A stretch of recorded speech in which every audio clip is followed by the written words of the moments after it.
Bom dia, queridos. Então, nesse sábado da terceira semana da Quaresma, nós temos então essa liturgia que vem ao nosso coração, que vai falar para nós sobre, na primeira leitura, sobre o livro de Oséias.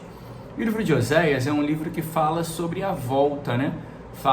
Tem os textos que falam dessa prostituta que Deus manda que Oséias tome para ele para trazê-la de volta, mas ainda assim ela se perde e Deus pede que ele resgate. Então traz toda essa dinâmica da volta para cada um de nós. Voltemos para o Senhor.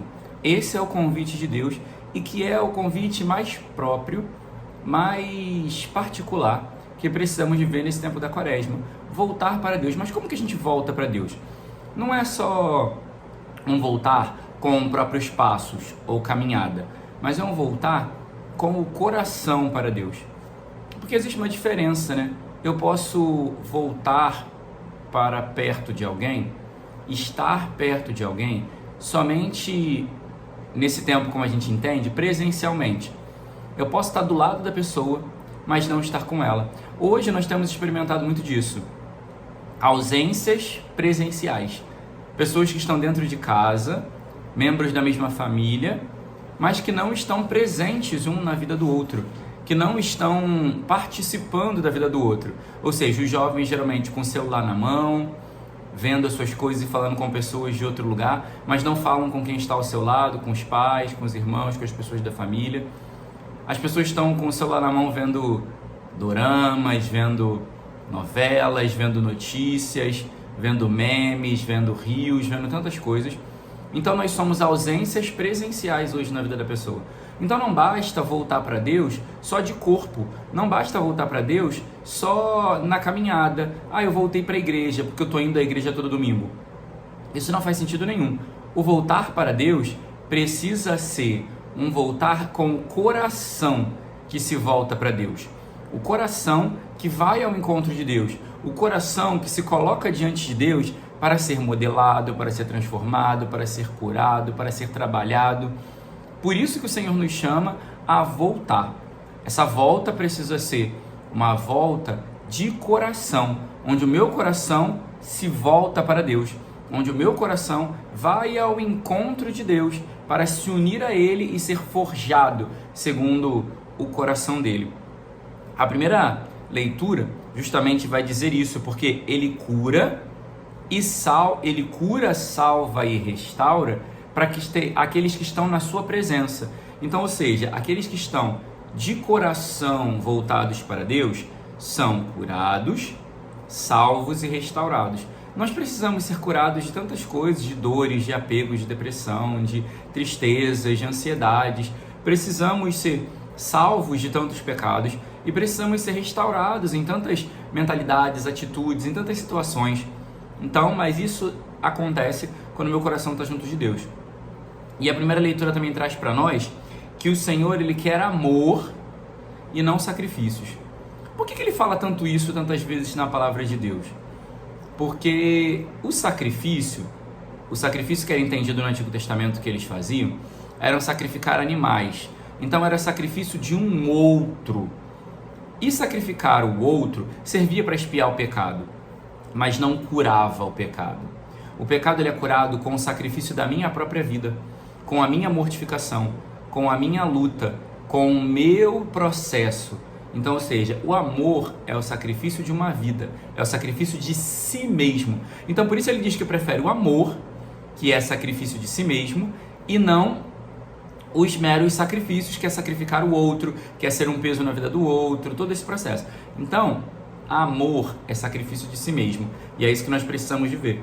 Sacrificar a minha própria vida, me mortificar através do jejum, através da oração, através das lutas. Esse processo eu devo viver.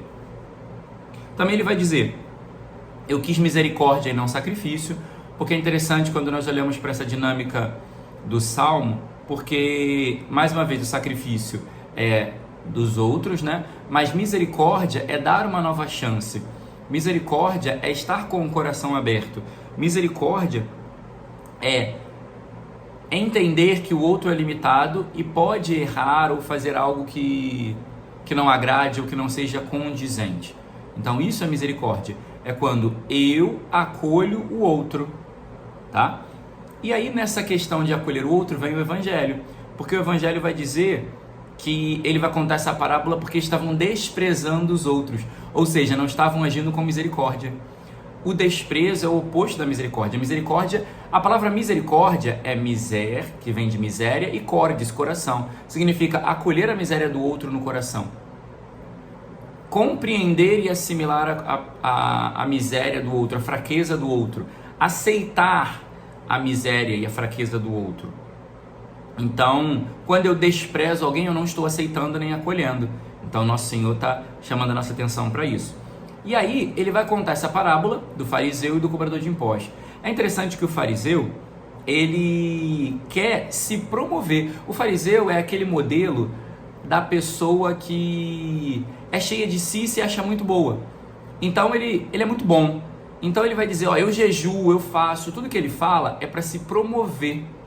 Mas ele não olha para os pequenos defeitos e para as coisas que precisam melhorar. Então ele se promove. É igual a gente muitas vezes, está chegando um mutirão de confissões, a gente muitas vezes vai para a confissão, não padre, eu não mato, eu não roubo, eu não faço nada, eu sou bom, eu ajudo os outros. Ok, mas e qual é o seu pecado? E a mentira que você conta, a fofoca que você faz, o julgamento do outro, o palavrão que você fala? Isso você não pensa, né? Porque você está mais preocupado em se promover, como um fariseu. Mas o cobrador de impostos, sabendo da sua realidade, ele reconhece a sua verdade diante de Deus. E aí ele vai ser capaz de dizer, tem piedade de mim porque sou pecador, não olhava para Deus, não conseguia levantar os olhos, porque ele reconhecia a sua indignidade. Então o chamado de Deus na liturgia de hoje para nós é reconhecermos a nossa indignidade, reconhecermos a nossa pequenez diante de Deus. Deus é grande e eu sou pequeno. Então precisamos reconhecer a nossa pequenez diante de Deus, reconhecer a nossa miséria diante do Senhor, para que a obra que é dele possa se realizar em nós, para que a cura, a restauração de Deus possa acontecer na nossa vida. E é interessante que saiu dali justificado, ou seja, perdoado, aquele que se humilhou, aquele que reconheceu as suas faltas. Então nós precisamos, com um coração humilde, nos apresentarmos diante de Deus, reconhecendo que somos fracos diante da sua grandeza, que somos pequenos diante das suas maravilhas, para que a obra de Deus se realize em nós e sejamos justificados, perdoados e herdemos o céu. Louvado seja nosso Senhor Jesus Cristo, para sempre seja louvado.